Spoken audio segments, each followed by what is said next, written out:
it's time.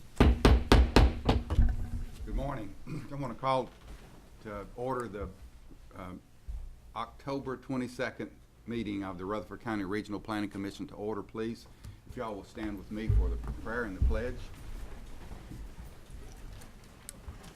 Father in heaven, Lord, we're so thankful for this day, for the blessings of life that are bestowed upon us, just for health, for happiness.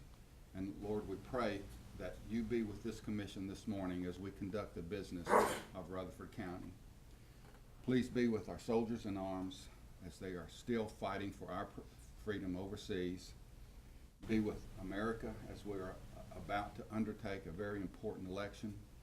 Be with the state of Tennessee, and also be with us here in our community of Rutherford County. In Christ's name we pray. Amen. Amen. I pledge Allegiance to the flag of the United States of America and to the republic for which it stands, one nation, under God, indivisible, with liberty and justice for all.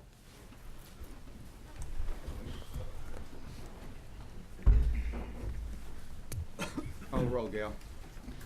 Rhonda Allen. Richie Bolin. Here. Veronica Buchanan. Here. Will Jordan. Here. Mike Cush. Here. Craig Lynch. Present. Pettis Reed. Present. Steve Sandlin. Here. Mike Vaught. Here. Jeff Phillips. Present. We have a quorum. Thank you. At this time, we'll approve the minutes of our September meeting. Call on Vice Chair Craig Lynch. Mr. Chairman, I make a motion that we approve the September 24th meeting minutes. Have a motion A second. and a second. All those in favor of the motion, please say aye. Aye. And motion carries. Any items deferred or withdrawn? No, sir. Okay. Item number 6 on our agenda is bond and plat extensions. Item A is Davenport Station, Section 1, Phases 1 and 2, plat extension for 1 year. Mr. Chairman, both of these extensions are, again, based on our economic situation. They're asking for a year extension. We're recommend approval on both of these. We'll go ahead and take both of them at once. Item B is 12 Corners, Section 3, and that's also a plat extension for 1 year. Any questions? They've both been extended before. Yes. Yes, sir, they have. One time? I think they've been extended twice. That's not that rare in the economy we're in today, though. Everything's a little slower paced than it was a few years back. So Right. Totally understand. Yeah. make a motion to approve both of them. Second. Motion to approve in a second. Any other comments or questions? All those in favor of the motion, please say aye. Aye. That motion carries. Item 7, waiver request. Item A, I believe, was one that was deferred from last month to this month. Is Mr. Glenn Peterson here?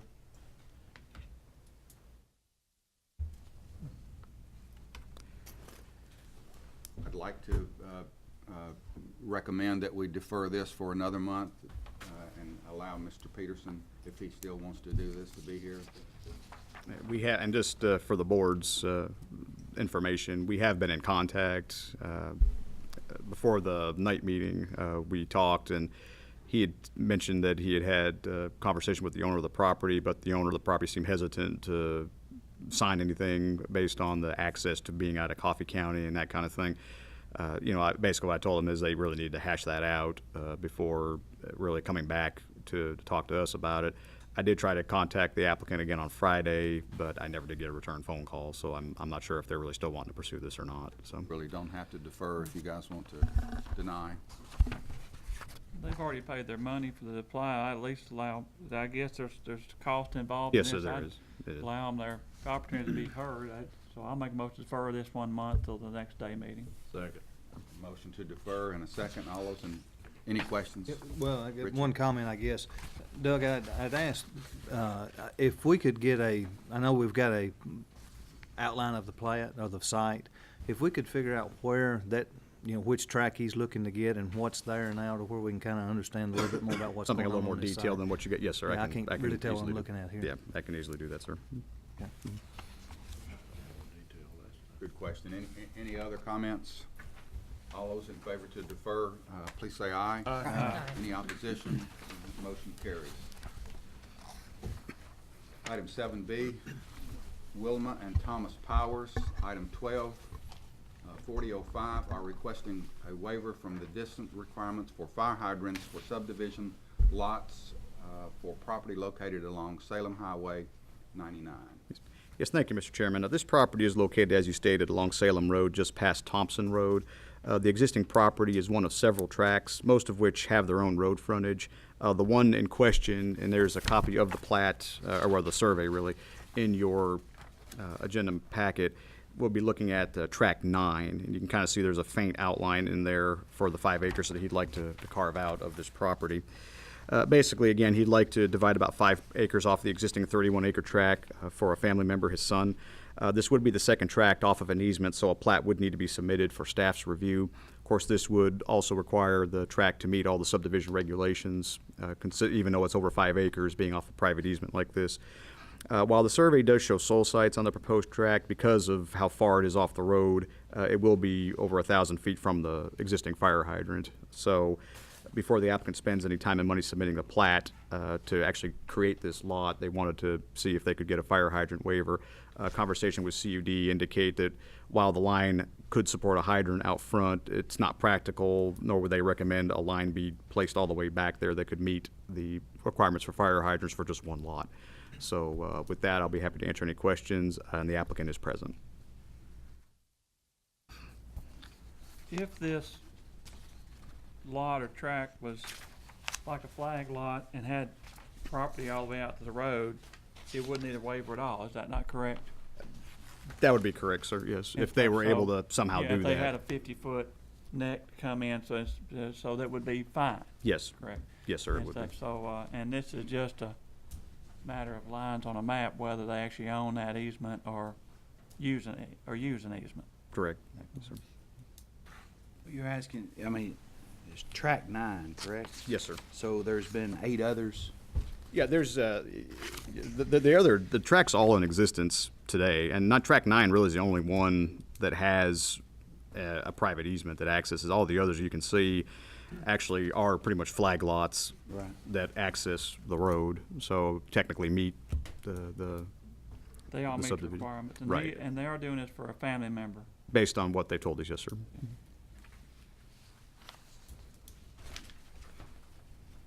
Everything meet your approval? Well, I mean, as far as I mean, it's a waiver request. They're asking for something they're not normally entitled to. So, I mean, it's really a call that y'all have to make. I mean, this would be consistent with others you've approved in the past, I'll say There that. can't be a fire hydrant put in there anywhere to supply any of these other 8 tracks or 9 tracks then. Not without extending a line that could meet the criteria for a fire hydrant. I assume it's pretty far away then. I believe it's over half a mile to the, Pretty good distance out that way. I'm familiar with the area out that way, and it would make I don't think CUD wants to do that. Somebody with 31 acres is wanting to divide 5 acres off or how many acres off for a family member? I don't have a problem myself. I'll make a motion to approve. I'll second. Second. Motion to approve and a second. Any other comments or questions? I got Richard? it. How do you access this property? there's a private easement, and the applicant is present and might be able to, explain this just a little better. But you can kind of see, it may be a little difficult to see on the map, but you can kind of see on Lot 8, there's a access easement right there that goes all the way back to Salem Road. Okay, that's what we were questioning. Okay, thank you. Sure. Cuts through 3, 4, and 6. Based on what yes, sir, it would.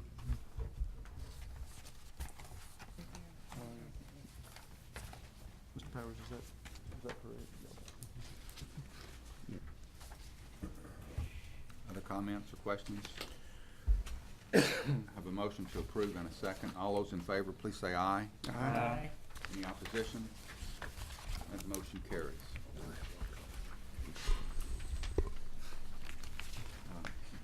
Item 8, submitted for site plan approval, A Subway Restaurant. Item 12-3011, revisions only. Total new construction of 2,530 square feet on 2.9 acres, zone services with a conditional use permit for convenience market and restaurant located along 5854 Shelbyville Highway, Charlie and Craig Patel Developers. Yes, Mr. Chairman, thank you. As you stated, this property is located along Shelbyville Highway. You'll probably recall that you've seen this property a couple times in the past, in March of this year and also in July. It's for the construction of a new subway. While the building location and the size of what they're proposing has not changed, there have been some changes to the drainage system on the property that are being made that staff felt were probably a little more significant than what we could approve administratively. So we are submitting that to you for your review, and with that, I'll turn it over to Mr. Corbett for his comments.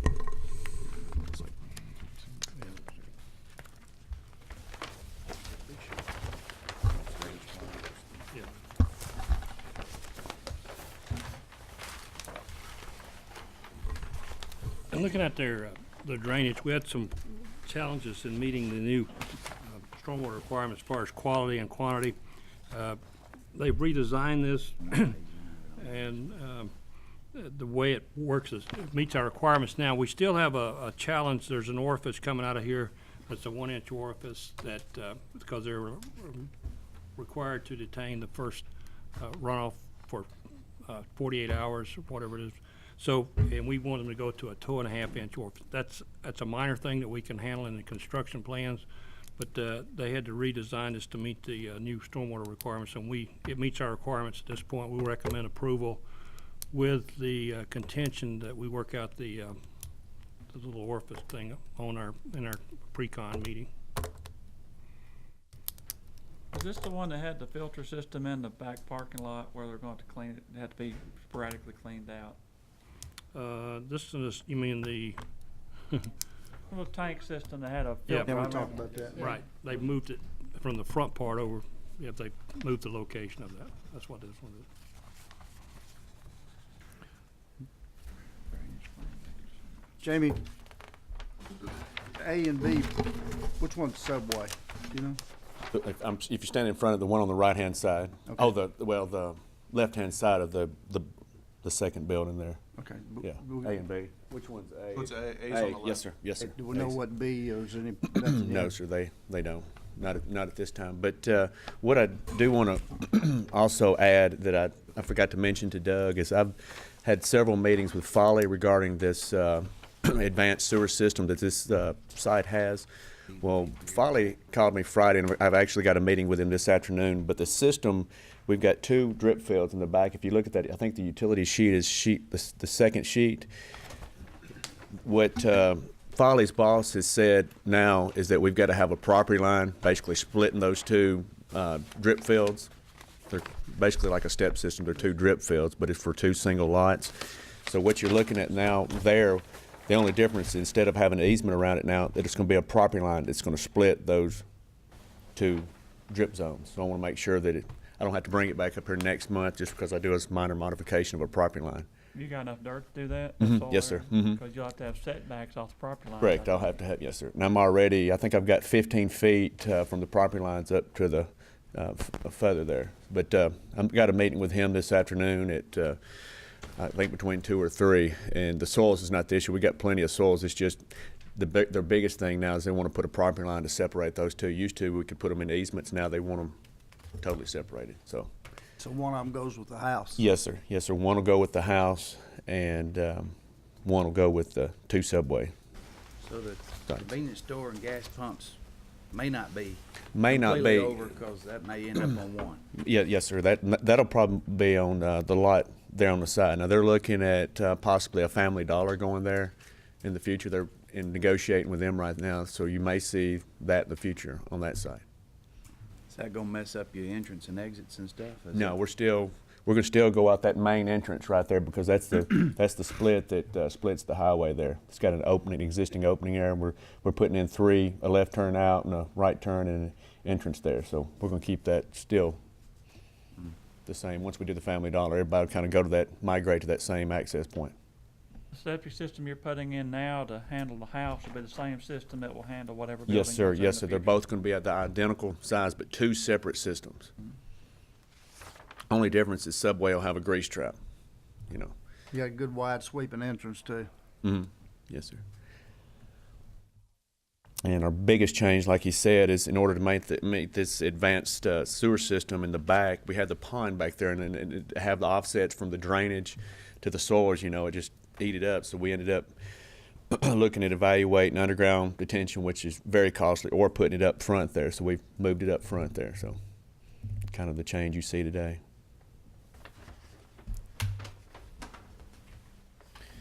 But if there's any other questions, You're okay, Dale? Yes, sir. I make a motion to approve. I second it. Motion to approve and a second. Any other comments or questions? All those in favor of the motion, please say aye. Aye. Any opposition? Motion carries. Item 8B, Midland Fosterville Road Fire and Rescue Station. Item 12, 3020, total new construction of 4,340 square feet on 2 acres zoned R15 with conditional use permit for a fire station located at 2517 Midland Fosterville Road. Gerald Busey, applicant, representing Rutherford County. Yes, Mr. Chairman, thank you. As you stated, this is a site plan for the Midland Fosterville Fire and Rescue Station, located on the south side of Midland Fosterville Road, near Campground Road. This property did receive a conditional use permit from the Board of Zoning Appeals for this use in 2009, and also the plat that created the property was recorded in 2009.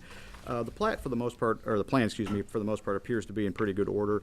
I would ask that any approval be made subject to the landscape plan. It's been revised, and it appears to meet the criteria that we have in the zoning ordinance. However, they did not submit any calculations to go along with that, so it's difficult to ascertain exactly the calculations that they used. So just ask that any approval be made condition to us working out the issues with the landscape plan. Mr. Busey is present if you have any questions, or him or myself. Questions, comments?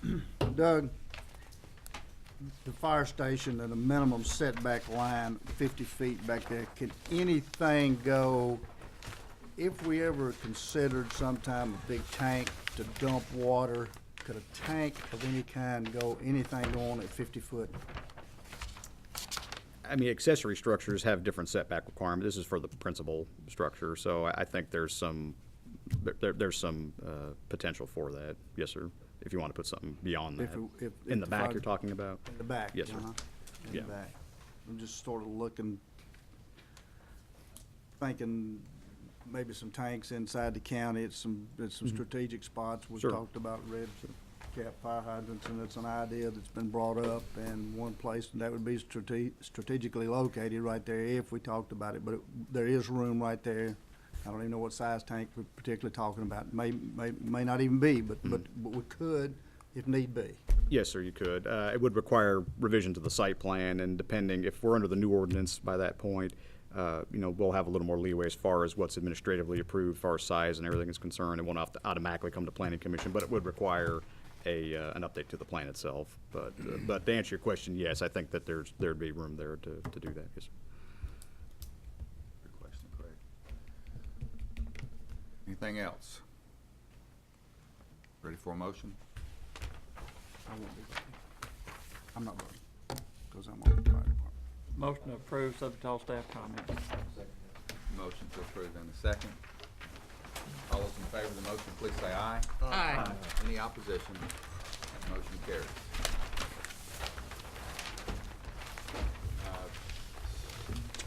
Staff reports, we need to probably announce that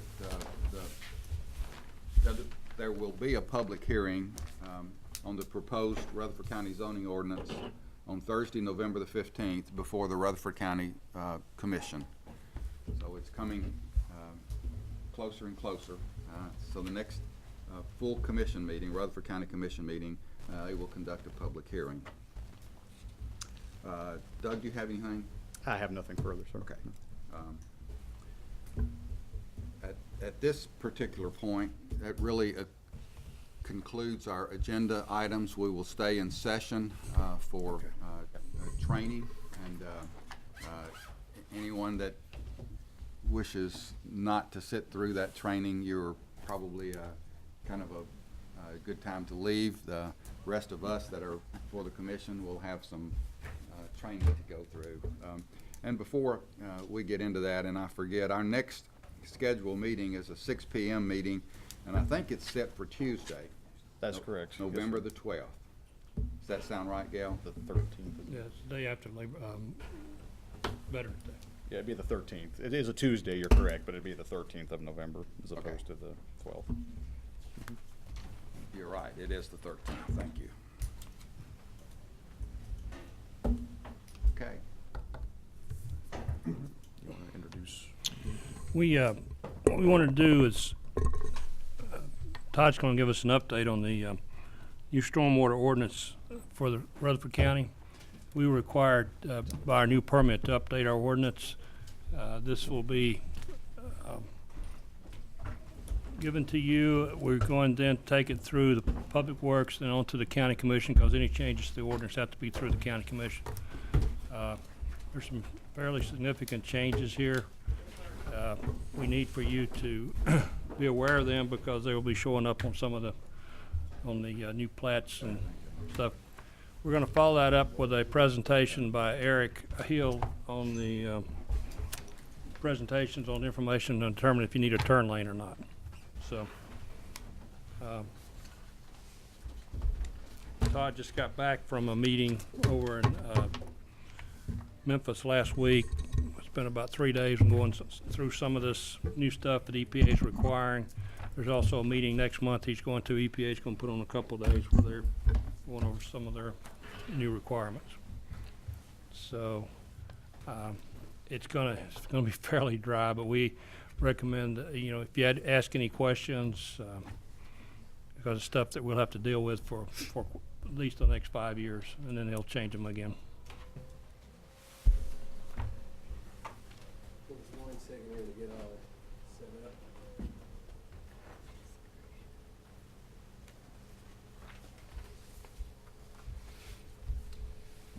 He's a little hoarse. I don't know if he went to the Alabama-Tennessee game, but he's probably. You must have hollered about that. Well, I came down with a cold about Tuesday of last week, and it's been about to get over, and then with the ball game Saturday night. Todd, that switch on that pole there, I think I'll turn off some of these lights. Okay. Here we go. So yeah, so bear with me. I may cough and I have to clear my throat, but hopefully I can make it through it. Such an exciting topic, stormwater. I know y'all been looking forward to this for how long. Maybe I won't bore you too much, but through the presentation, please stop me if you have any questions. You have two documents there in front of you, the ordinance and our actual permit that we did. So we'll be going back and forth on those documents. But anytime, any questions, please stop and Is that not working? lay it in. Is that not working? There we go. Okay, perfect. So, That'll help us record it. All right. So here's just a brief outline of what we're going to go through. And we'll go through the ordinance first. Tell you a little about the ordinance, what changes. We are going to be required to have a suggested nomination to take to county commission on y'all's approval for this. So after we go through it, we will need a recommendation. I'm going to give you just a brief history of why we have a stormwater program and a little update on ours. And depending on time, even though I'm taking a new ordinance to you, we know that in a couple of years there are new changes to this ordinance that we're going to have to get approved that we're going to have to make. So I'm going to give you those changes. And then, as Dale mentioned, I went to a stormwater conference this past week, and of course you go to the new conferences and you learn about all the new regulations. And there's a new erosion control manual, really applies more to how construction sites perform during the construction phases, and there were some pretty significant changes to a couple of designs. So I want to just touch briefly on those because you may hear some complaints and backlash of these new requirements. So just kind of give you an update and kind of heads up of what you may confront. So why do we have a stormwater program? Well, it all started in 1972 with the Clean Water Act. Back before this, there were rivers on fires. There was really no regulation at all on what went into the creeks. I mean, they were polluted. It was even before dilution was the solution. I mean, that was kind of the philosophy back then. So in 72, actually it's 40 years old this month, they enacted the Clean Water Act. And everything was good till the late 80s, early 90s.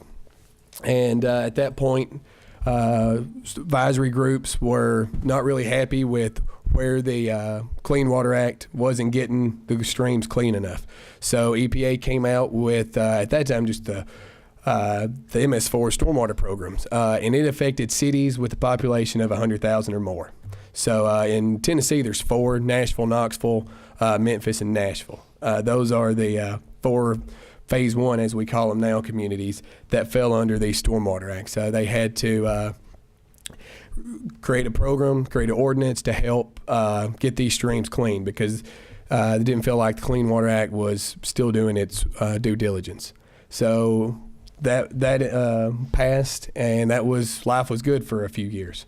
And then more stormwater advisory watershed groups, different people wanted to see more change. So they enacted what they called Phase 2 programs, and that's when the county got involved.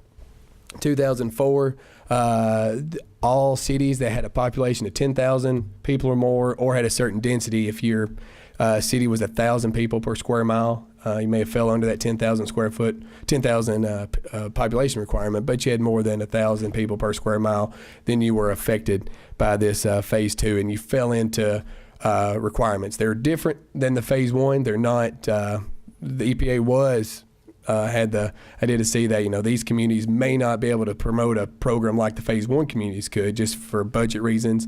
So they did not have as many requirements, but they tried to scale it down to where this would fit a range of different cities. So right now there's 86 throughout the state of Phase 2 communities, and then the 4 Phase 1s I mentioned earlier. As of last year, they also involved universities. Universities fell under these Phase 2 acts. So I know MTSU, they have their own permit. They're actually co-permitting with the city. So some cities, some universities, if they were close to a city that were MS4, they chose to co-permittee. That way they don't have to have the brunt of the whole program, just certain phases. And as you know, Murfreesboro is now over 100,000. Currently, there's still a Phase 2 community, even though they're above that 100,000 mark. Our population in the county is 86,000. So at some point, I don't think we'll become a Phase 1 if we hit that 100,000 mark. What EPA is looking to do is really get rid of the Phase 1, Phase 2 designations and just come up with a stormwater program. So no longer will there be a Phase 1 or Phase 2. Basically try to get the same requirements across the board for all cities. We get a permit just like a construction site gets a permit for discharging stormwater. We discharge it out of our ditches or out of our different detention ponds, just like a construction site discharges off their site. So in essence, it's not the same permit, but both permits for a construction site and us are to discharge stormwater. That's our permit number there. They come in, and our MS4 permits, they're issued in 5-year cycles. The state was a little behind in issuing our last permit. They were trying to get the language just right. So what they told us is about 1.5 years late from issuing it. But ours was issued March 9th, 2011. And if you look at the permit you have there, that's just the general one I printed off of the website. So the dates are a little different on the front. But ours was issued March 9th, and then it will expire September 1st. And you see that that's not exactly 5 years, but it's because of the delay that the state had. So September 1st, this permit will expire. They will have written a new one with new regulations, and I'll probably be back before you telling you all about those and what we need to change. But we have a few more years before we get there. So what's in the permit? I mean, these are the minimum controls that the state wants us to use. This is kind of the guts of the program here, the core values. Public education and outreach, how we're going to educate people on stormwater, what we're going to do. We have a couple of different programs that we have some success, what kind of brochures we're going to pass out, what kind of ads we run on Channel 19, that sort of thing. Public involvement, participation. We have our Stormwater Advisory Committee. This document, the ordinance, we meet once a year. We go over annual report. This document went through our Stormwater Advisory Committee. They passed it along to y'all with approval. So that's one way the public gets involved. Illicit discharge detection and elimination. This is where we'll walk our streams. We'll make sure that nobody has their septic tank permit that's just piping straight out to the stream, or even illicit discharge of somebody at that subway that just got approved going out and open the back door and throwing out a bucket of soap water. I mean, that falls under illicit discharge too. So there's a wide variety of areas that fall under illicit discharge, and we're set to monitor those and eliminate them if we find them. Construction site stormwater runoff control. This is one of the main emphasis of the new ordinance and of the new permit. There's been a lot brought on the development world that they are the main polluter of the streams. So a lot has been brought on to control this minimum measure. And you'll see about that more when we get into the regulations. Good housekeeping and training. This is where we train our own staff, make sure that our own staff is involved and up to date on all the new stormwater regulations. But not only that, our maintenance facilities, that they're operating properly, that down at the garage, after they change somebody's oil, they don't dump it down in the storm drain, or they dispose of it properly. So we also have to go through training for our own staff and anybody that falls under county government. And then permanent stormwater management. This one has a new name change. It used to be called post-construction stormwater management, and there's a lot of confusion in the name. This is going to be your drainage ditches, your detention ponds, your storm scepters, whatever. Anything that's going to be left on that site after the developer walks away and houses are built, or that site's built. That's what they're called, permanent stormwater. Used to be called post-construction, and there was confusion. Well, how long after post-construction? And so they just went away and came with a new title with permanent stormwater. And this one is in the next year 4 of our permit will really take control and have a huge impact on what sites how the sites you see are developed. So we'll get into the new regulations coming in it. So those are the core things of our permit that they try to address. So I got a question. Are there any regulations as to the maintenance of, say, a detention pond? Is that coming down the road? How will the county address it? Yes, and that is, it's in our permit now, and it's something that's going to be written into. We'll get to, and it's they have to at least the owner of the BMP has to, of whatever it be, pond, ditch, storm scepter, some proprietary, that has to maintain, look at it and inspect it once a year. And then they have to do that at a minimum once a year, and then once every 5 years, it has to be inspected by a registered engineer or landscape architect at the owner's expense. So that is a new requirement. There's some challenges in that. So, I mean, how do we 4 years down the road have an engineer or tell this subdivision that, may or may not have a homeowner association, how do we tell them that, well, we need to, you need to inspect that by a registered engineer, and that's going to cost money. So there are some challenges, and I will go ahead and tell you this: there's a lot of questions, and some may have answers, and some may not. And we're not the only ones struggling with this, and these are valid points being brought up. So I don't want to. I'm going to try to answer all the ones I know, and there's a lot of stuff that one has not been tested. It's a new one. Haven't really ran into. Hadn't been able to. Down the road, it's not old enough to have be battle tested, I guess you'd say. Well, they wouldn't be grandfathered in up to that point then, and then from here on out, then they would have to put that in either the HOAs or then the owner, contractor, developer, whatever is going to have to take liability or whatever they decide at planning time. Yeah, and it's all based on when it was approved. These regulations, anything that's been approved over the last 2 years or since that March date, would fall under these regulations. So anything before that would not have those stipulations. So and we're addressing that with different things that hopefully can give us some backing as far as maintenance agreements and that sort of thing. So we're trying to address it the best we can to protect ourselves. So. Mhm.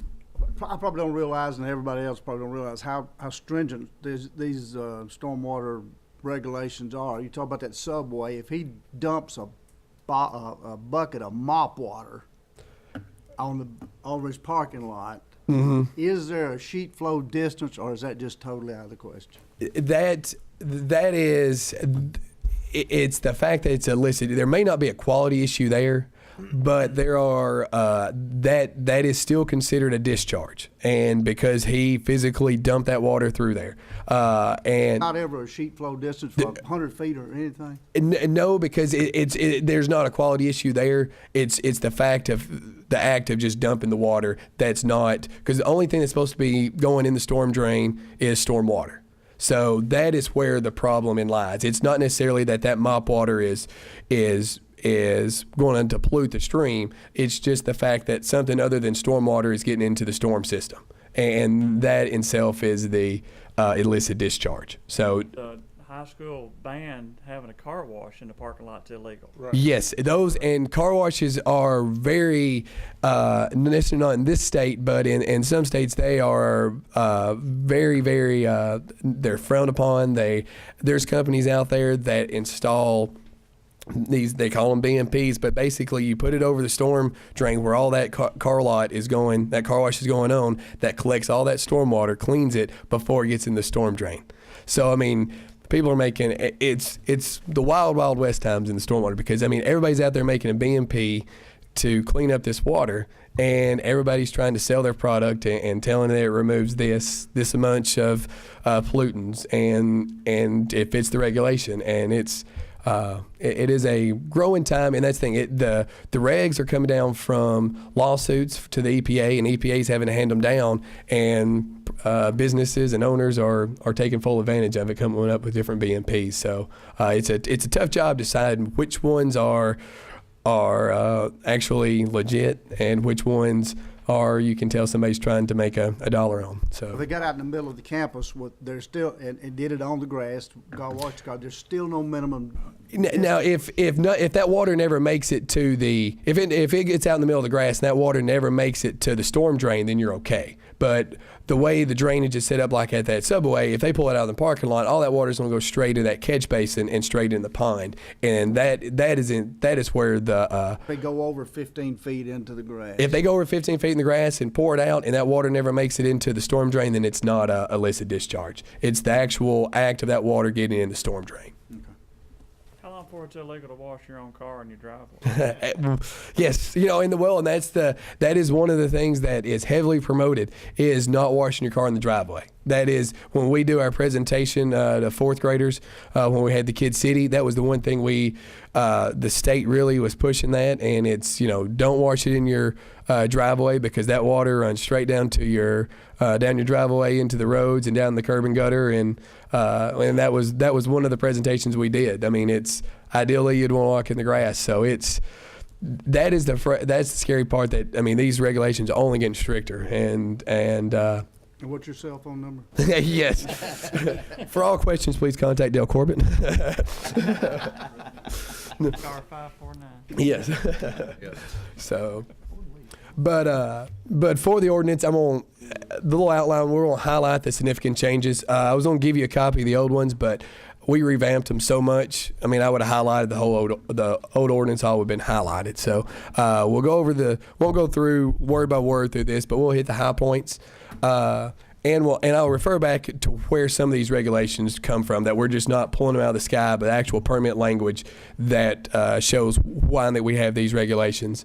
And then I'm going to go through our stormwater approval process. Y'all probably pretty familiar with how it goes through from planning, but I want to kind of give you an overview, if we have time, of what we go through on the stormwater side, from when we review it to how often we inspect these sites, and kind of give you from a start to finish from the stormwater side.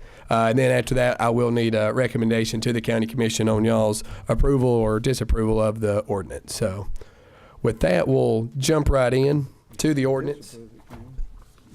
The first section, that first chapter, I'm really not going to touch much on it. All it is just general provisions. There's not a lot of, that's just telling the TCA code of where we are. It gives us the power to enact this. So where I'd like to start is the definitions. One of the main changes, big changes in our definitions, if you look on page 2.2, number 6, and number 5 on the previous page, we'll kind of get these in one lump sum. The buffer zones. Our current buffer zones is 50 feet from top of bank. That's on a blue line stream. That's what our current zones are. There's a little confusion because construction permit that the construction site gets only allowed them 60 feet. There was a 60-foot buffer. So ours said 50. During construction, it was 60. So with the new permit, there was new language put in to where these changed. And it all was based on, one, if the stream is impaired or if it's a high quality stream, or how much drains to the stream at the point. So if the stream is high quality, which is we do not have any high quality streams here in the county, I'm afraid to say, but we do have quite a bit that's on the impaired list. Those streams, if they require a 60-foot buffer, and from top of bank on both sides, you can get in that 60-foot buffer as long as you don't get within 25 feet of top of bank. So if you do get within that 60 feet, they do allow that, but you cannot get within 25. That's the bottom line. If you get between that 60 to 25 foot range, you have to, somewhere else on your project, you have to go beyond that. You have to keep that 60-foot average. So you can get 10 feet. If you have, for some reason, the project needed to get 10 feet closer, you need to be 50 feet from the top of the string for 100 feet. Well, then somewhere else on that project, you're going to have a 70-foot buffer for that same amount of feet. So as long as you keep over your whole project that 60-foot average, you can get within that 60-foot, but no closer than 25. Is that clear as mud, so to speak? No pun intended there. But that's for streams that are on the impaired list or the high quality list. There are a few streams that are not on the 303D list, and they could have a different buffer width depending on how much water drains to it. If less than 1 square mile drains to the creek, so we're talking up near the headwaters of the creek, so in most instances that's going to be pretty far out in the county, they can have a 30-foot buffer. And then that 30-foot buffer average, and then they can get within 15 feet. So same as before. If they need to get within that 30-foot for a little ways, they just have to make up for it somewhere else. More than likely, we're not going to see many projects that far up in the headwaters that have that 30-foot buffer. Most of the ones we're going to have are going to be 60-foot. And one thing we have discussed as a staff, if we do get a project that comes in that, say, part of it's 30-foot, and then it has to change to the 60-foot, just for make things simple, it's going to be 60 feet all the way throughout. We're not going to have part of it have 30 and then the next part have 60. Just if a project has both buffer widths, then we're going to make them carry the 60-foot throughout. In the past, we've never had any problem. We're pretty fortunate in being in the county. Land is, we have some larger tracts, so this buffer issue is not that big of a deal for us as it is for some bigger cities. So any questions on the buffer zones before we go to the next section? Yeah, will you quickly define riparian buffer? What a riparian buffer is? Riparian buffer. I mean, that's your natural riparian buffer zone. What does that consist of? Just grass? Yes. Yes. We will, and this has been, some cities don't allow you to do anything inside that buffer zone. I mean, that you have to leave it as it is. We're not that strict. You can mow it. We will allow you to mow down through that. In that 60-foot buffer, we would not like to see any trees taken out. We don't want, because don't want to see any trees taken out or the bank impaired. But you can mow and maintain it. If you want to buy land along the creek, you probably want to use it for the creek. So we don't want to take that natural resource out of it. But on the other hand, we do want to keep the the stream healthy. So so you can mow and maintain that, but tree removal and construction in that zone we do not allow. Can you mow up just to the 25-foot limit to the bank, or can you mow all the way to the bank? No, under our current policy, you can mow all the way to the bank. Okay. And if you happen to buy property along a stream that's on the list and it has no trees, do you have to plant trees? No, there is no planting requirement. And the caveat to that is you can ask for a waiver. Yeah, you can go to the BZA and ask for a waiver for any of these. If you do, we haven't had any waivers, but we would. The less work we can see in this area, the better off we're going to be. Buffer zones in some areas are a big deal and heavily debated. I know Franklin, in some areas, City of Franklin has up to 130-foot buffer zone, so they can vary widely. So from city to city. So, and before I go any further, I meant to tell the draft ordinance that we're going over. We did not create this on our own. The way we see in the stormwater world, there's no sense in recreating the wheel. MTask is the governing body that created this for all the MS4s. They did a draft ordinance. We did go through and make changes to make it fit our program and change the names, that sort of thing. So we did not come up with this on our own. This will be more than likely the document that most Phase 2 communities will adopt. So we will not be on our own when we're looking at this. We're not overkilling, are we? So, for permit regulations, no. That's why I was 6A. That's what MTAS took the current permit and that we're under and wrote regulations to meet all the permit requirements. And that's what this is. This is the bare minimum to meet all permit requirements. So if we do adopt this will meet every permit requirement to the minimum. So there is no overage in this. So What's our recourse if we don't adopt it?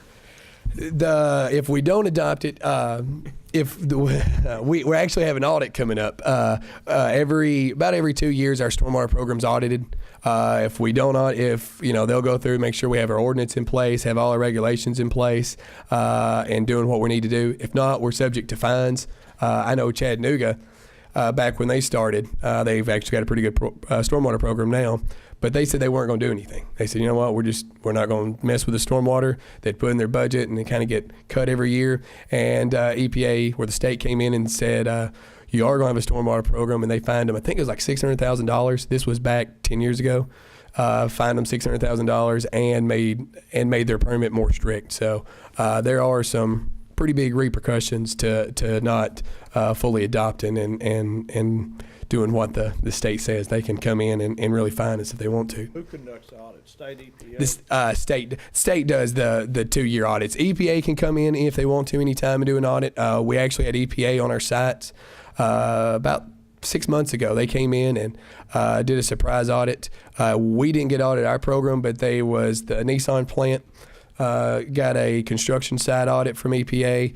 Ridgeview.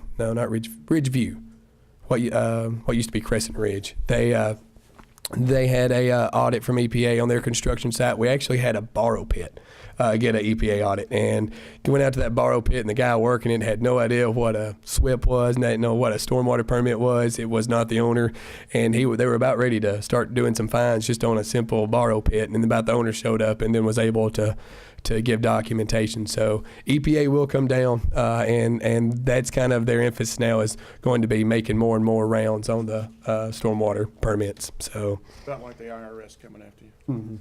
Well, the IRS amount of while, the EPA never lets go.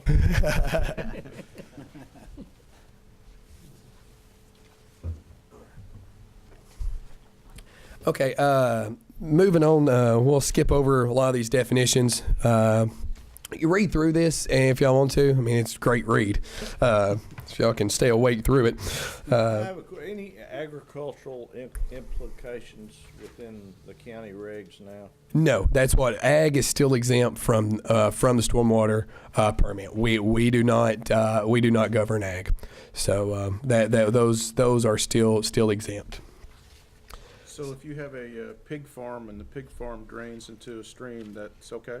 That is, well, it's okay from the county standpoint in our permit. That is That is okay. Yes, I mean, it's not in our, that is not, we may report that to the USDA, or we do have an obligation to report that to the right official. But as far as any type of enforcement, anything like that, permitting, then no, we do not get into that.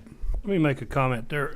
When we do these stream quality studies during the summer, one thing we had to start this year is we're using MTSU to do this, is to do some studies on the quality of the stream itself, where we hired a biologist, actually a graduate student does it. So one of the things we check in is for E. coli, and then we have to determine if that's animal or and so that's where that type of thing would come in, and at that point you report it, like you said, USDA or so forth. Also, I will say on the ag part, I've been to some of these meetings with EPA, and there are discussions nationally to include some requirements on agriculture. As you realize, it's a large lobbying group, and I don't know when that winter might happen. At the county level for y'all to enforce, or well, if what these there are a number of requirements, but what would happen is it would become a national item at first, and then like the rest of these requirements, they'd pass it down to the state, and the state turns around and passes it down to us for us to comply with. It's one of those, and again, becomes a non-funded mandate, which we didn't have to argue with. But the thing on the ag right now is, as he said, there's no change on, but they are some national discussions on doing something, and we don't know what that would be. Does the county currently have a stormwater management fee that we all pay? No, we do not. We're all the other three MS4s in the county do. Currently, we do not. We've looked at it back when budgets were tight. We're funded out of general fund.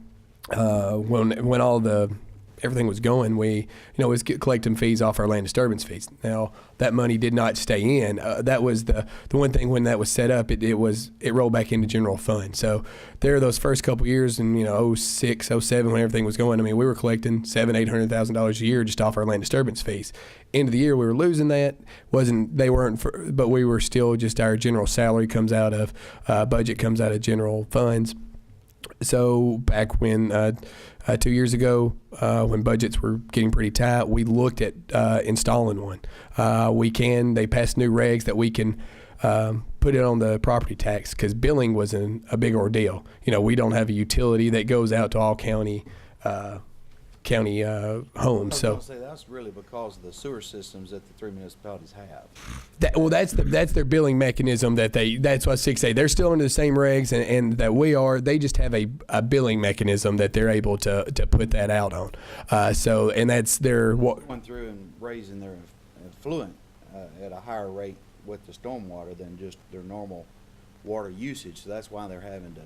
Well, not necessarily. That's because the stormwater will not. I mean, that may be one of their selling points, but I mean, it's the water, the money collected. There is a tight watch on what that money is collected, where it goes. It must go for a stormwater project. You cannot collect that money and use it for anything other than a stormwater project. So it is tightly watched, and if you do have a fee, it has to stay in a reoccurring fund. It cannot roll back over to general funds.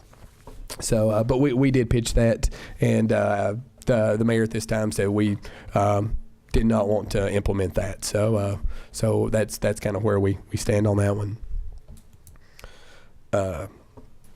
The next change that to our ordinance that I wanted to highlight, this is really not a change, but I did want to talk about it. It's our design requirements. This is the language that why they have to have the storm scepter or the detention pond or the drainage ditch. The stormwater requirement, design requirement, kicks in for sites if you have 15,000 square feet. If you're over an acre, it kicks in automatically. But if your site's under an acre, but you have 15,000 square feet of impervious surface, then you have to meet these requirements. We came up with that number, 15,000 square feet of impervious surface. If you have that much impervious surface, you're disturbing about an acre in general. So there were a lot of folks that were They were saying that, well, we're not disturbing an acre, but we have this much impervious surface. But at this point was where we thought, okay, you need to control your water quality. So, and that's where you see the designs. Back in, before we had this water quality design, you had, for a subdivision, your basic design was just a drainage ditch that went down to a pond, detention pond, and then the water went out, just quality. Just for quantity design. What you see now really hadn't changed that much. Under that, we have to remove 80% of total suspended solids. And we could talk for days on 80% removal, what gets removal rates, and that's where all these companies are coming out saying that this BMP gets 60% removal. Well, it gets 60% removal of what? I can design one that removes 100% of bowling balls and then put, it removes 100%. That's the big kicker. There's what removes what size particle, and there's so much discussion and there's so many testing agencies out there. So where we come up with our numbers of what BMPs get what removal rates, we use Metro. Metro has a lot more money than we do. They have a lot bigger program, a lot longer program, and a lot of folks in the Middle Tennessee area use that. We let them set the rates for your drainage ditches, your detention ponds. Those numbers are pretty much the same across the board, across the country. Those numbers don't change. Where you really have to look out is these private companies coming up with different BMPs. Metro makes them go through a testing process, and then through that testing process, they get what removal rate. So instead of recreating the wheel, we let Metro handle all the heavy lifting and then just use their results. So before we'd see a site, the drainage, you have a grassy swell, it removes 50% of TSS. So when you get to the pond, you got 50% less.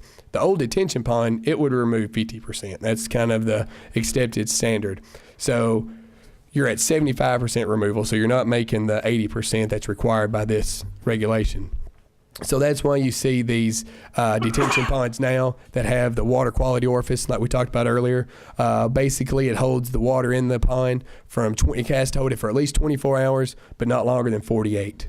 So it holds it somewhere between 24 and 48. That gives the sediment time to settle out before it leaves the pond, and that would give you those get a 60% removal rate. So that will give you the 80% that you're looking for, combined with a grassy swale. Like for instance, that Subway, it was a small site, all concrete, so they didn't have the grassy swale they needed to get that extra 50% removal. That's why they had to put the aqua swirl in, because they needed an extra 50% removal, and that's what the aqua swirl removes, is 50%. So that is the reason for why they had to put that on their site. So we could probably talk on days on this one. This one is probably one of the, y'all gonna see a lot of this because it does affect how change plans are made. Do y'all have any questions on the water quality as far as the BMP, the removal rates, or anything like that? Yeah, I'll say something. The Metro regs are flawed. So They're the most stringent in the state, and they're gonna go under revision. So so what I'm saying is, you guys don't have to follow Metro. You can pick whatever you want, because their deal is ridiculously stringent. So and let me rephrase that. Our regs don't necessarily, we use the removal rates or the BMP manual that are set by Metro. We don't follow those regs verbatim. We just use the data, their BMP data that they've collected. So we have our own different regs, and he is right. The Metro's regs are pretty strict, but they have some of the best testing regs that we have. And with all this new BMP coming out, they're more cautious. And I mean, they don't allow, they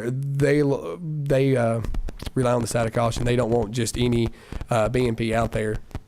So that was kind of, at this point, we didn't want to, we looked at one other, the city. The city doesn't use Metro. They actually create their own, but they use one based out of North Texas. They kind of have the same soils we do here. We looked at that. We ended up going with Metro. They had a little bit cleaner BMP manual, a little easier manual to follow. So that was the reason we did it. But it's not It's just strictly their BMP manual and their removal rates, not their actual regs.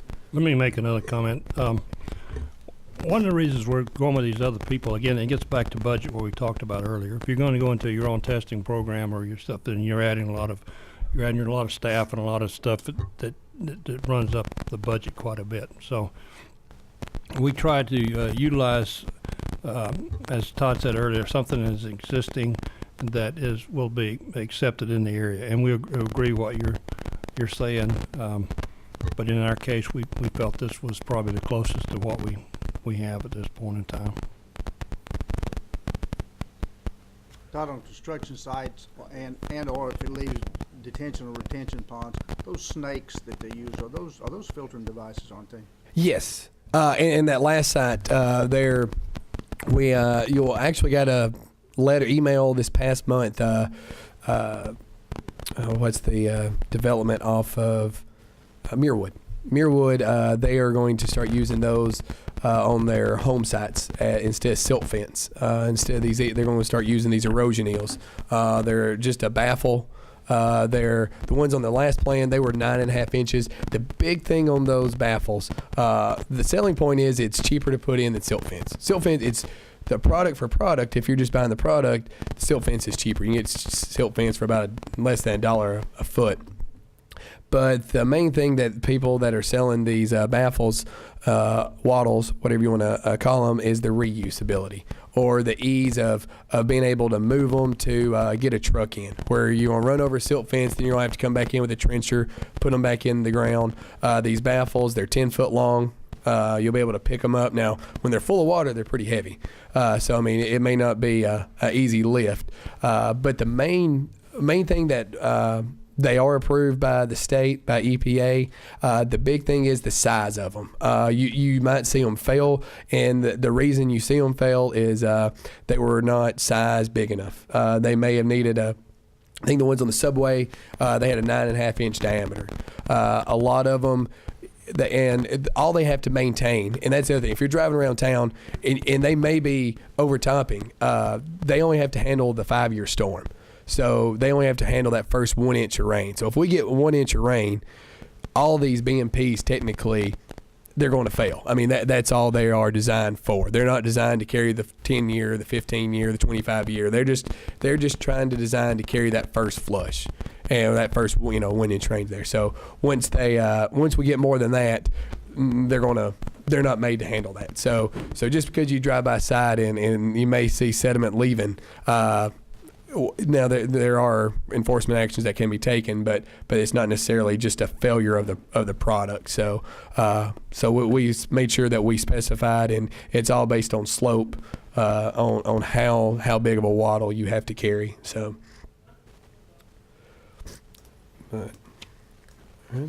any other questions on the drainage before we move on to the design requirements? I'm sorry, before we move on to the next section. I would just put this slide in here. This is the performance standard that where it's in the permit. This is just the permit language that tells us why we have to treat the first 1 inch, and with runoff reduction is the preferred control practice, and that's that 80% removal. I will mention this is going to change starting in 2 years.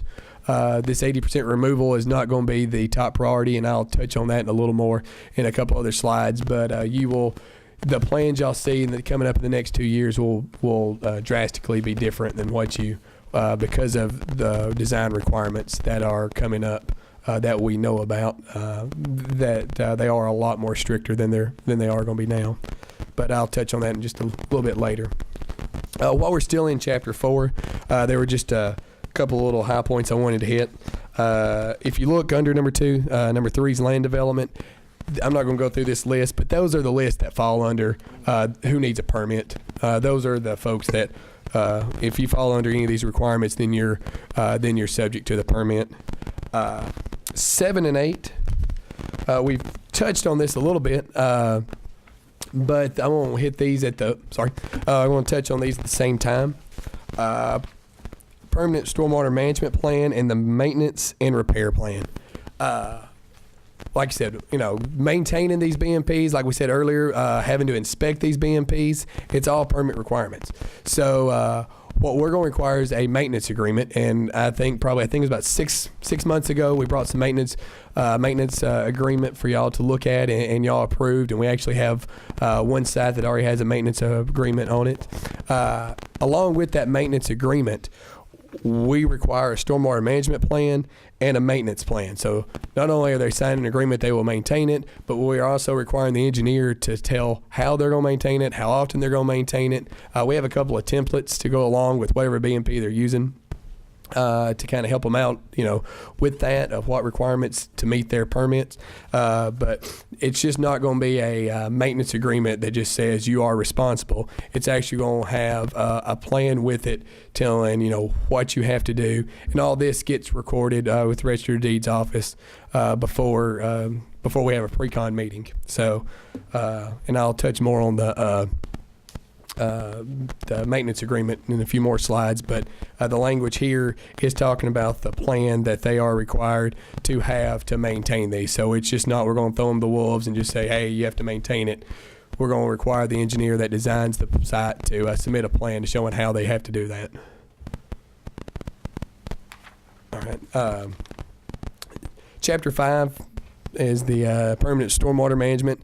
This was the old post-construction, but this is where we get into something new, as-built. As-built were required in our last ordinance. We never really enforced it, but this plan we will. We're also required to have a record and keep a database of all our BMPs, all our stormwater infrastructure. Best way to do that is to get an as-built.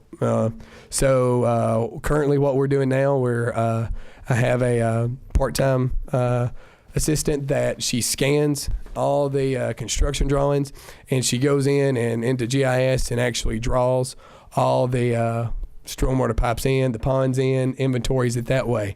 What we're hoping to get with this as-built, at the end, we will have a final elevation on all these drawings, on all our BMPs of all our ponds, and then we'll be able to get these in a CAD form and just import them straight in GIS. It's going to save her time. She's not going to have to draw them. So in the big topic we had, when do we want these as-builts? We talked about this as a staff. We thought maybe at final plat. The only thing bad about final plat, not all the roads built to final spec, not everything's in at final elevation. So we're going to require these before the highway department, before the roads are turned over to the highway department. At that point, everything's at final grade. So we're going to, before our department releases them, we want to see these as-built plans. We're even looking into figuring this into our bond calculations. I've talked with several engineering companies around town, asking how do you price this into a bond? Is it, because as-built drawings on vary, per structure, per length of road. We haven't came up with a good idea cost of what it takes to do an as-built drawing, because it varies from site to site. So what we're looking at probably doing is just when we submit a bond, we will ask the applicant also to get an estimate for what a as-built drawing would cost, and then probably take that amount that they can get it for and get it at 110% and bond that amount. That's probably what the best way to handle that is, because it's going to vary so much from site to site. And then so as-built, you may hear that may be some complaints we get because it's something we haven't done in the past, and it is another chance that the engineering company or survey companies will have to go back out there and do. So that may be some topics that y'all get here from the development community. And then number 4 and 5, this goes back to the record keeping, the maintenance schedules. What they're saying here in 4 and 5, these companies must keep records for 3 years of where they did their BMP's inspections, where they had their engineer go out, or wherever it be the 1 year. They have to keep those for 3 years, and we can ask for those records at any time. So I want to switch real quick, show you the language where this comes from. If you'll turn in your permit to page 20, I think it should be page 20. Should at the top see section 4257. Yep. All right. This is the language that's in our permit that the state issues us in order to ensure that all stormwater BMPs are operated correctly and are properly maintained. The MS4 shall, at a minimum, require owners or operators of stormwater to manage these practices. And this is kind of what I touched on before. A is routine inspections to make sure the BMP is properly functioning. These should be conducted on an annual basis. And it doesn't have to be by an engineer, just somebody familiar with the site is the language, what it says there. Then in B is the perform comprehensive inspection of all stormwater management facilities and practices. These inspections should be conducted once every 5 years at a minimum. So, and these must be conducted by a professional engineer or landscape architect. And then under that, it has kind of a list of what they want to see on that. But then the next line is the interesting one. Owners or operators shall maintain documents of these inspections. The MS4 may require submittal of these documentations. They have this requirement in here, but they don't tell us what to do with it. And they don't tell that we have to get these on an annual basis. They don't have to tell them we have to get it every 5 years. It just says simply, the MS4 may require submittal of this documentation. Real vague. So the way most cities are handling this, it's one of these wait and find out. Wait till the state tells us different, and then we will act. So currently, this requirement's in here. What we will do, we will submit them. We'll ask for them when the state asks us to. That's kind of how we're going to handle it, because I think it's going to be a very hard regulation to maintain, trying to get a homeowner association that may or may not exist to do these inspections. So if I had to guess, it's written vague. It's written vague for a reason. I think the state probably understands that this is not an easy answer either. So we'll kind of just wait and see how this regulation goes. But that is the permit language behind the reasoning for the inspection. So that one definitely will probably make some waves in the development community. All right. Back yes. on failure to meet and maintain maintenance standards right there. It says Rutherford County after reasonable notice. That's pretty open-ended as far as reasonable notice, but then again, you've only got 30 days after you notify them to repair it or maintain it. If you're in the wet season, that ain't gonna work. You're not gonna be able to get in there. So y'all gonna have some flexibility on that, hopefully. I mean, that in black and white don't look like it's gonna work. Yes, and we actually have two ways of invoking this. And I was telling you, we're going to require the maintenance agreement before construction begins. We kind of weighed both options, took the poll of different MS4s around. Some folks did it before construction, some did it after they got final plat approval.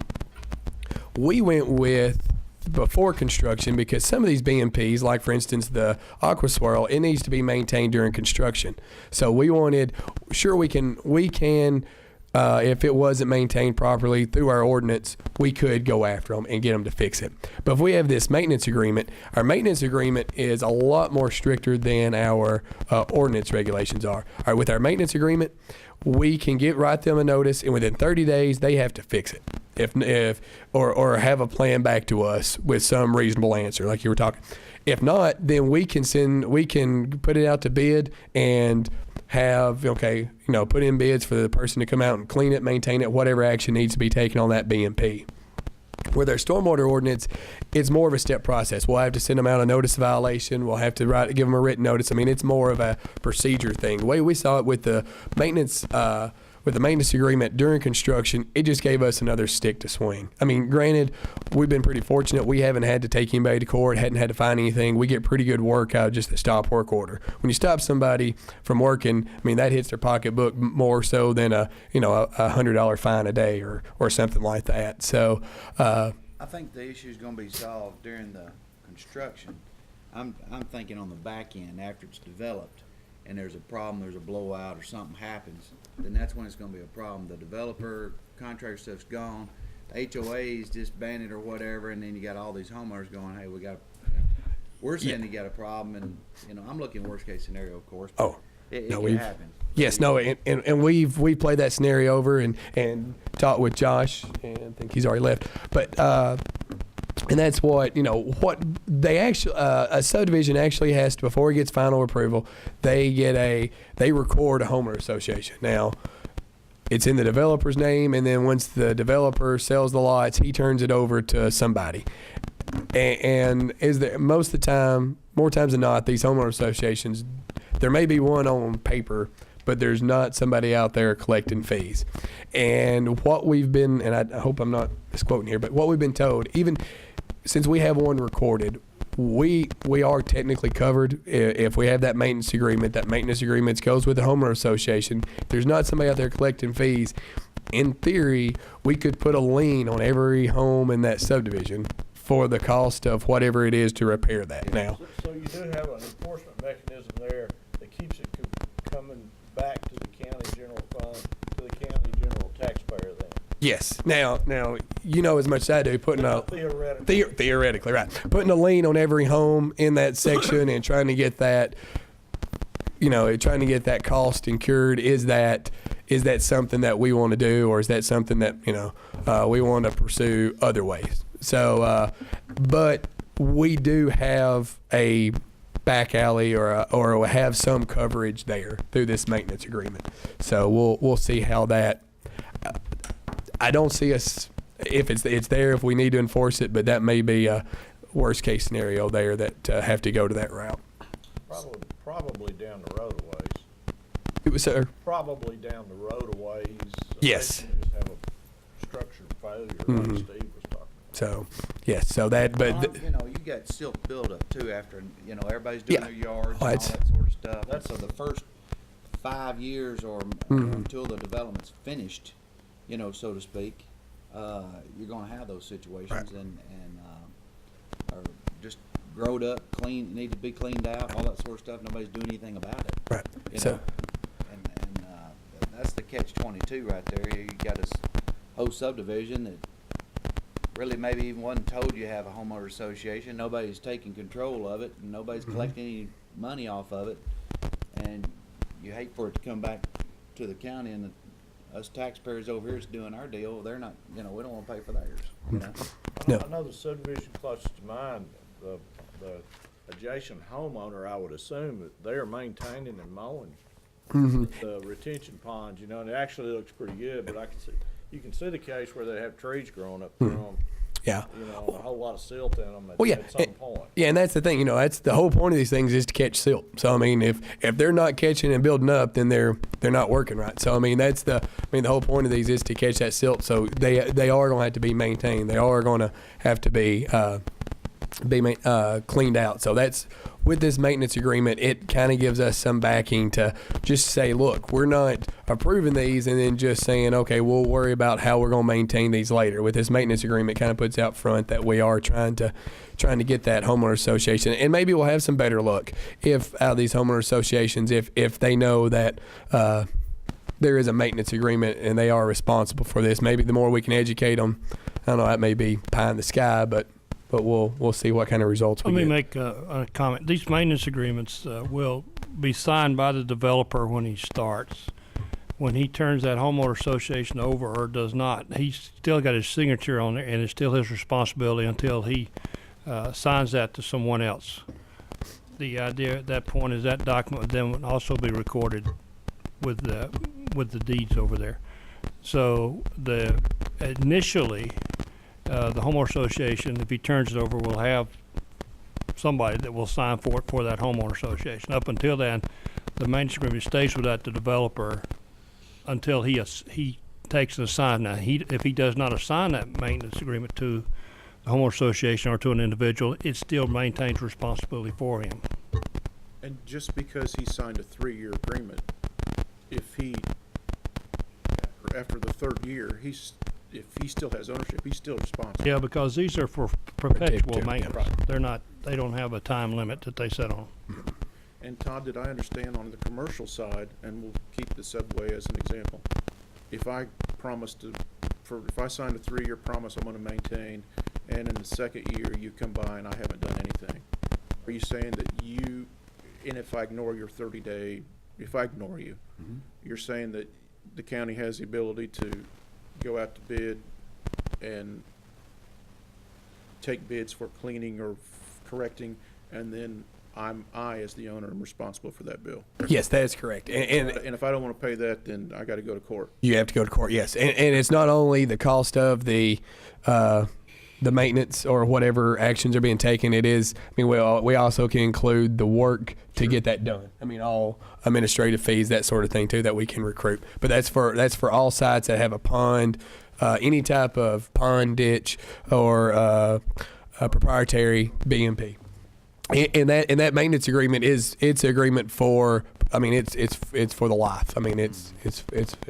So if it's not maintained, and it grows up and for instance, you get ready to get a survey, can it be declared a wetland?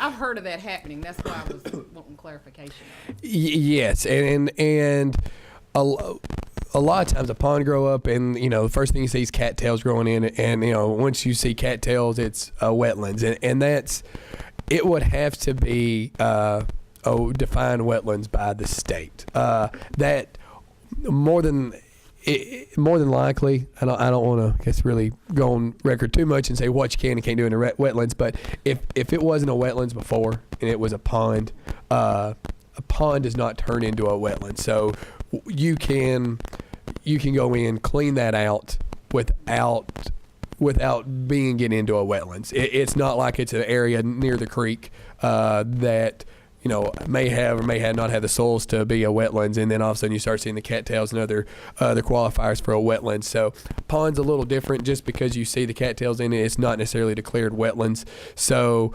I would feel confident telling somebody to go in there and clean that out without getting a recommendation, if that's in the worst case scenario.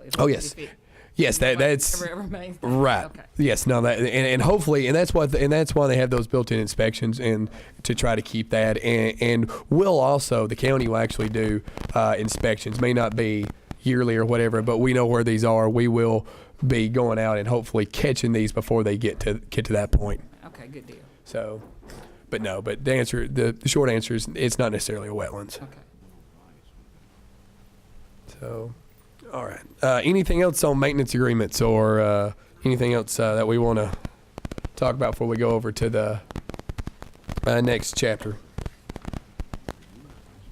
Because the next chapter, it really hits more on the what to do with. It talks about the maintenance agreements again for new locations, existing locations, and ongoing facilities. So.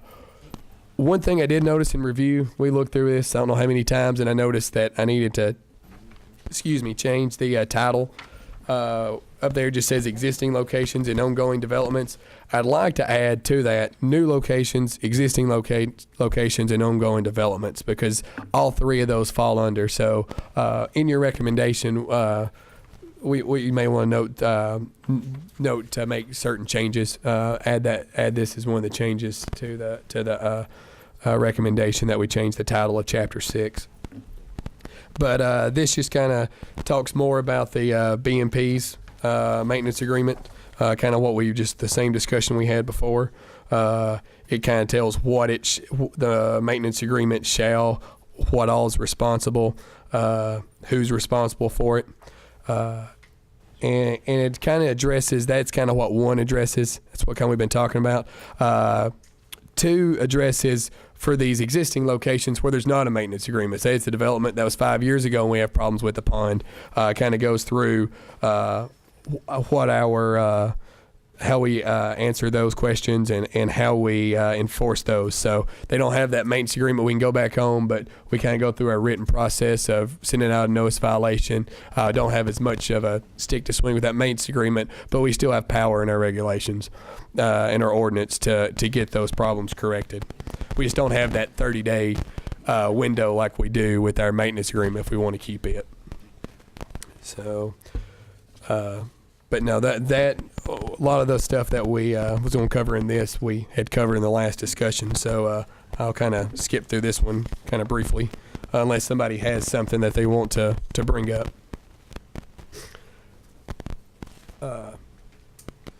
Next chapter is illicit discharge. Really not a lot of language change in this. It shows, this kind of tells, kind of brings up the discussion earlier, we was talking about the subway throwing out their mop water. This kind of shows what is illicit discharge and what is prohibited and what is not. So if you look, if you look at the list there we have, kind of just gives you a look of what is allowed and what's not allowed. Not a lot of change in this section. We inspect these about on a yearly basis. We have interns that walk the streams every year that look for, we get our outfalls. We know where we have pipes coming into the streams. We know where we have ditches coming into the streams. We come out and we inspect these during dry water flow times to make sure that nothing except stormwater is coming down into these illicit or these discharges from these points. So I don't know if not a lot of change. So, but if y'all do have some questions, comments, I can address those now for this section.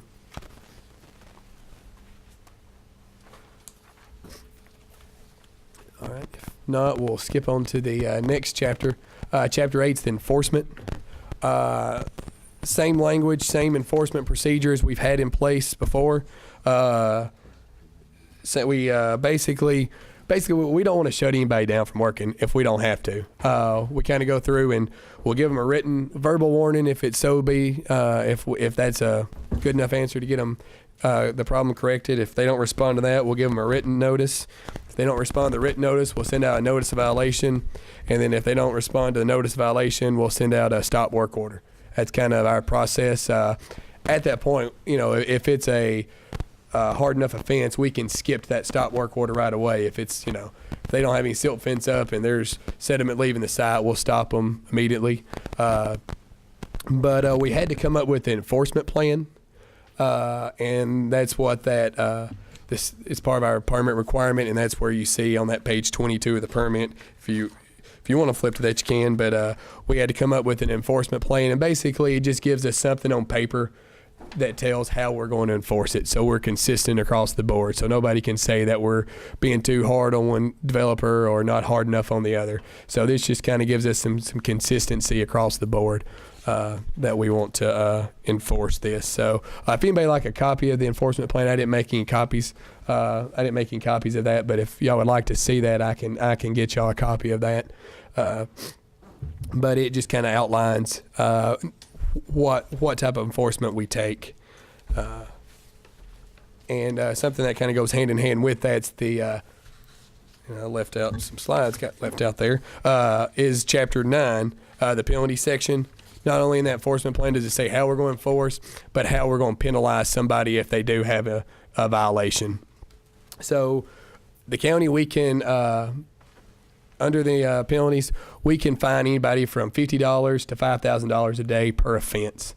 And it's actually a penalty, it's not a fine. It's a little different, like running the red lights with the red light cameras, that's a fine. There's state law that says that, you can, the most you can fine somebody is $50. Now you can give them a penalty for up to $5,000. So that language, and this is one thing that at our audit they check every time, is that we have the language to penalize somebody up to $5,000 a day per violation. So if it gets to that, as I told you earlier, we hadn't had to fine anybody so far. We get pretty good results out of our stop work order if we have to take it that far. And we don't issue, I think we issued all last year we had 5 stop work orders. So we did not issue too many of those. We have a pretty good rapport with the developers, the builders, so that works out well for us. So we usually can stop matters before it gets too far. The next section, 10 and 11, it just kind of tells the appeals process. Anything they want to appeal in this ordinance goes to the BZA for appeal to hear that. And then amendments. The amendments, anything has to be brought before y'all, and then on with approval from y'all to a recommendation to county commission, and then the county commission has the final say so on that of approving it. So those did not change from the previous iteration. The appeals is the same as. Yes, the appeals were the same as before. We looked at possibly moving that to our Stormwater Advisory Committee, but we left it with the BZA. They hear appeals more, and we haven't had really that many appeals to hear. They'll So have a public hearing on it. yes, it has to have a public. It'll go for a public hearing, and then any changes to the ordinance goes before the public opinion. I mean, by public hearing, not here, but at the county commission.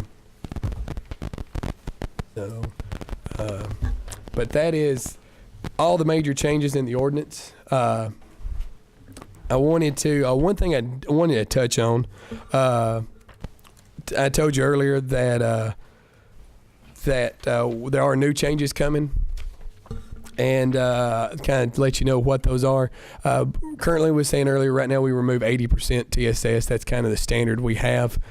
Starting March of 2014, that regulation's going to change. We're going to go to a tiered approach. And the state has, I guess, bargained with EPA, but we're kind of a guinea pig. West Virginia, Kentucky, and Tennessee are the first states to have this new requirement of infiltration. And what that involves is that the first 1 inch that falls on a site cannot leave the site. It has to stay on there. It has to either be infiltrated, it can be reused. I mean, it can be reused to do landscaping or to water landscape irrigation, but whatever that reuse is, it can't leave the site. So, I mean, it's, and that's going to be a pretty big game changer. We're concerned with the karst and all the rock we have in Rutherford County. How are you going to get the first 1 inch of water in the ground? Some of these sites. So, and there are stipulations in our permit for this. It says if karst features are present. Well, and it's very vague, as with a lot of the language in here. So we asked the state, what is a karst feature? Say, you have a 70-acre project, and then there's a sinkhole somewhere on the back side of it. I mean, is that a karst feature available? Is that something that will keep it from this infiltration requirement? So what the state told us was to come up with a plan of how we want to handle this, and as long as you're consistent, then we're going to be okay with it. So came up with a plan. We went through, did some research, and we pulled where we wanted to see these infiltration requirements. So areas that had high water tables or bedrock within 5 feet of the surface, if they were... Yeah, that's, and you should see my map. There's not very many, If D soils or alluvial soils, we're not going to, at least to start with, we're not going to allow these infiltration BMPs in these areas because it's a new program. Everybody's going to have to do it, but we want to set them up we don't want to set them for failure.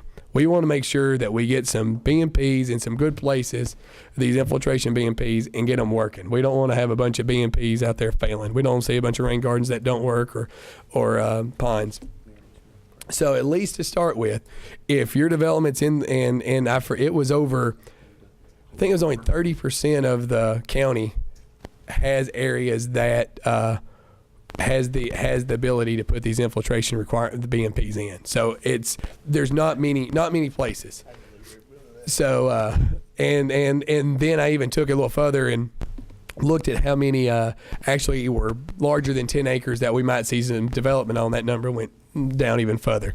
So it's just on the future. There's still a lot of uncertainty, but trying to keep that first 1 inch on site, that's going to be a big you're going to get a lot of mosquito calls, what I'm afraid of, because we're going to have a bunch of ponds with water sitting in them, and that's going to be the big thing. So we've been fighting it. There's a Tennessee Stormwater Association, TNSA, and it's all the MS4s in the state. There's 5 regions. There's the west, middle, southeast, northeast, and then just the east areas. We meet quarterly. And it's really been helpful because it gives us a voice that we can go to TDEC with when we have concerns about this, and it's a lot stronger than just an MS4 coming and out of 1 out of 90. So when we can come as a unified voice like that, we get a lot of respect from TDEC, and they listen to us. So we've been fighting this for a while. It's going to be here. We're lucky because if the EPA their requirements are a little different for West Virginia and Kentucky than they are Tennessee. And I'll have to give TDEC credit for this. EPA wants, if you can't do this 1 inch infiltration, then you have to put the money in a pot or an in lieu fund for somewhere else in that region. And then here's the thing, they ask for, you have to put in 150% of what it costs to put that BMP on site. Well, our first argument was, you can't put that BMP on site, so how much does that cost? I mean, if you could, if you knew what that cost was, then, so I mean, it was, and that was the last thing we want to do, was start managing money to have some regional facility. So TDEC will actually, so if you can't, our treatment train approach is, if you can't do that infiltration, then you do what we're doing now, 80% removal. Like we see with the Aqua Swirl, the proprietary BMPs, or just your pond and ditch. If you can't do that, Is that the first inch of any rainfall, or is that the first for the year, or what is that? that's it. It is the first inch of rain following 72 hours of a non-raining period. Clear as mud. Yes. So if it rains for power on that is just going to be. Yes, because so if it rains 1 inch and then it's dry for 70 hours, and then comes a gully washer with 2 inches, they don't have to worry about that 2 inches there. They just have to worry. So in trying to design these, it's been a nightmare. And the states don't come up with a manual. They're looking at Metro has developed their own green infrastructure manual to how to design these and take that into account. Looks like that's what the state's going to use. So we will be getting some more guidance on that. So but what we're going to set forth, if you can't, we're going to let you do infiltration. If you can't infiltrate or your site doesn't allow it, you go to the 80% removal, just like we're doing now. What the EPA also gives you an option to do, if you can't do that in lieu of fund for regional. We're just going to say, if you can't do 80% removal, then you can't design. I mean, and that's what we do now.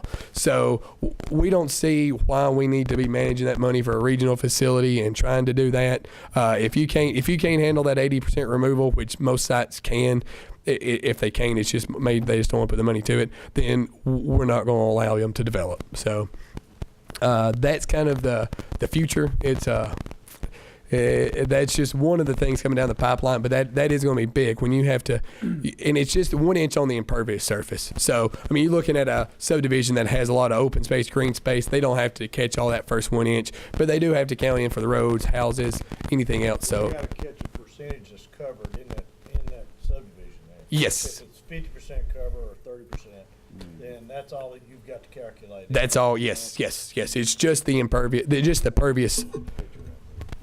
impervious surface. Let me make a comment here also. Todd's been a strong voice for us. He's president of the chapter for the Middle Point. He's also been appointed to a state office on the Stormwater Board. So he is attending all these meetings, and we have a strong voice in this. And the problems, the challenge we had are as he said, most of these regulations are fairly vague. They'll tell you you have to do something, but they won't tell you how to do it. And if you do it in a way that they don't like, they'll tell you it's not right, even though you spent the money to do it. We've had that problem in some of our sampling procedures and testing procedures. And so I will say we're well represented. He's done an excellent job, and he's a strong voice up there. I appreciate that, Dale. But for the sake of time here, I won't go. That's all the questions I have on or all the comments and slides I have on the ordinance. Is there any questions that I haven't addressed, or questions or comments you have on the ordinance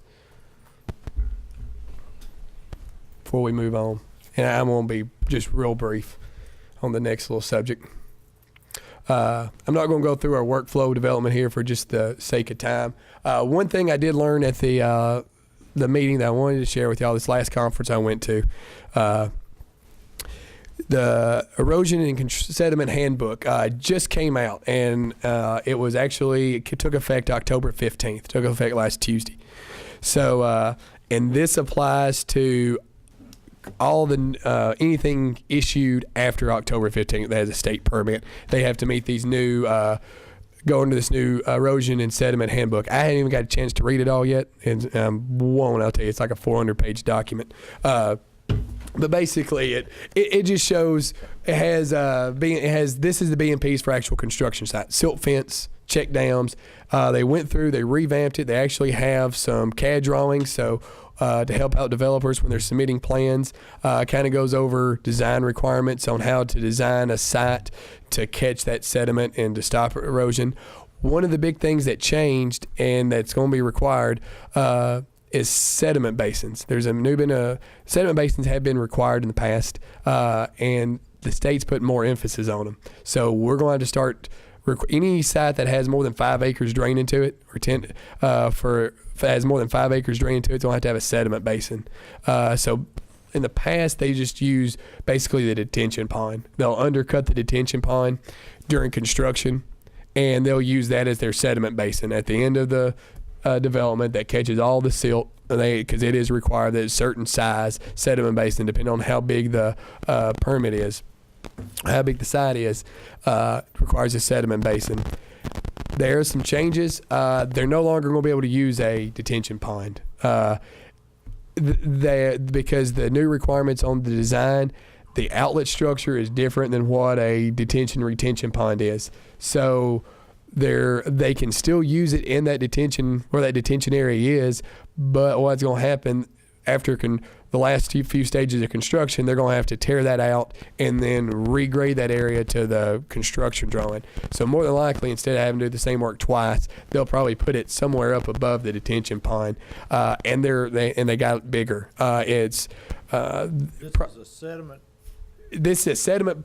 Basically, this is a sediment basin, sediment trap is during the construction phase. It's basically acts just like the detention pond does after construction.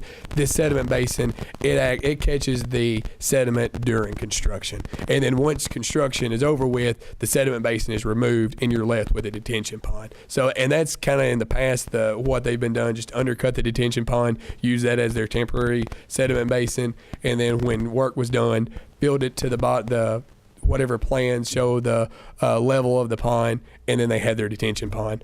The way they're going to have to take the water off this, you're not allowed to drain water from the bottom of these sediment basins, because that's where all the sediment goes, is the bottom. So they want all the water coming from the top, taking it off the top there. They'll have little skimmers that take the water off the top.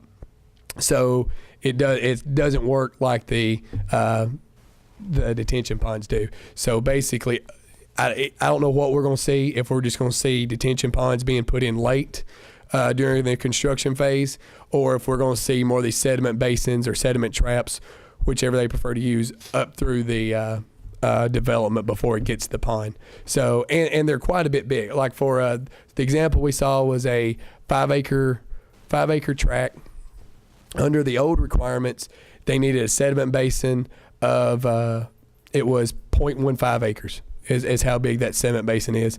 And for that same site, under the new requirements, they'll need about 1/4 of an acre sediment basin. So not a huge amount of difference for your average site, but they have grown. It all depends on your slopes, how much slope you have. Luckily, we're pretty flat here. So the biggest thing is they may not be able to use their current detention basin like they're using now. So when are you talking about that going into effect? It actually is in effect now for anything that has a permit coverage from October 15th on. So it may take us a couple of months before we start seeing these. Just the simple fact that when we see the plans, most of the time the engineers have applied for their notice of coverage a couple of months ahead. So it may be December, it may be February, March before we actually see plans that have these in effect. So it may be a couple of months before we see that. And like I said, I just found out about that this past week. I hadn't got to do any reading or research on it. So we'll keep y'all informed with what we know. But that may be something that we'll probably start seeing more of, and y'all might hear some more complaints of having to put these in. First set we see, draw our attention to that. We will. That's why 6A. We will. I will point those out and show what we're looking at there. So, well, that is all I have. I know it's been an entertaining however long I spoke here. I know y'all just enjoyed every minute of it, but no. I don't have anything else other than just needing a recommendation for approval of the ordinance there with the changes I did have to the title of the one chapter there. So, unless y'all have any other questions, I'll be glad to answer them. We're looking for a motion. Yeah, before I make my motion, I just want to make sure everybody clearly understands. What we've seen today is, it's going to happen. It's happening everywhere. And you can also see that we're going to need more feet, we as engineering, are just going to need more feet on the ground to be able to monitor streams, to enforce, sample. I mean, there's a lot that's going to be a burden on them. We don't have a stormwater quality fee yet, but I'm just telling you, it's coming. And in some counties, residents pay maybe $5 a month. It's added to their water bill. Commercial sites are based on square footage of impervious and things like that. So I'm all for this. I'm just, particularly for some of you full county commissioners, there's got to be a way to pay for this, and we don't have it right now. So call it a fee, call it a tax, but it's something that's going to have to be talked about in the near future. So that being said, off my soapbox, I would like to make a motion to approve. With the recommendation from Todd's. The new location, title changed to chapter 6. Yes, sir. Okay. Have a motion and a second. Any other comments or questions? All those in favor, please say aye. Aye. Any opposition? Motion carries. Thank you. Nice job. Thank you. I appreciate y'all's time. So. We have another training session that Wait, Eric. just Dale, before we get into that, I've had a request to postpone this next segment to That's what I was going to ask you if you wanted to do next that. scheduled meeting, because there's 2 or 3 that have indicated they are going to have to leave and not attend this, and they're interested in attending or listening to the turn lane training. Is that possible? Absolutely. Morning or night meeting? Can we do it on the morning meeting? I'd rather do it on morning. Well, we can do it on the morning meeting, and that's fine. Just understand that, you know, as planning commissioners, you're all required to have 4 hours total, and we've done about an hour and a half today, so we'll probably be looking at a good couple. I just planned for the next day meeting, which would be November the 26th, I believe, which is that Monday right after Thanksgiving. Just plan for, I don't know what kind of agenda we're gonna have as far as just regular business, but just plan for a you know, good couple hours. You know, we'll probably have Mr. Hill's presentation. We'll probably come up with something else as well to fulfill those 4 hours. What do we have scheduled on the next night meeting? Just a couple of public hearings that were deferred from last month. The property on Barfield Crescent Road, Barfield Road and Veterans Parkway. Can we split it? And this property, and then the second one was the property on Highway 96 Franklin Road. At the corner property there, gentleman wanted to rezone property for commercial purposes, office purposes. Aren't the turning lanes more applicable tonight, what we see over there, than here? Then if we don't get it We can enough cer- time if in. you'd rather, then we can certainly do it during the night meeting. There's no problem. I don't. Okay. It's easy for me to be off at night. That's fine. We can I'm sure certainly do that. Aaron would rather do it. I mean, I'd rather Eric rather do it in the daytime, but. Eric likes getting comp time. He'll be fine with that. No, that we're perfectly We'll do it willing to at do that. Leave it up to staff to determine when that training should take place. That's fine. okay? That'd be fine. We also had a request to make sure that it's in the next morning meeting because of some time restraints on the evening meeting, but just leave it up to staff to look at agendas and see what might be best, okay? We'll be happy to do that. Will the turn lane will it be long enough to fulfill all our requirement? By itself, probably not. We'd probably come up with something else as well. They might split them up then. I mean, and there are other options. If for some reason we don't get them all in at our training sessions like we're having right now, you know, there are some things online that you can do individually, and just let us know what you've done. So there are options, but you know, we'll do the best we can to try to get you all your 4 hours without having to do that. Thank you. Is that it? That's all we got, sir. Thank you for your attendance, and we're adjourned. Sweated through all that.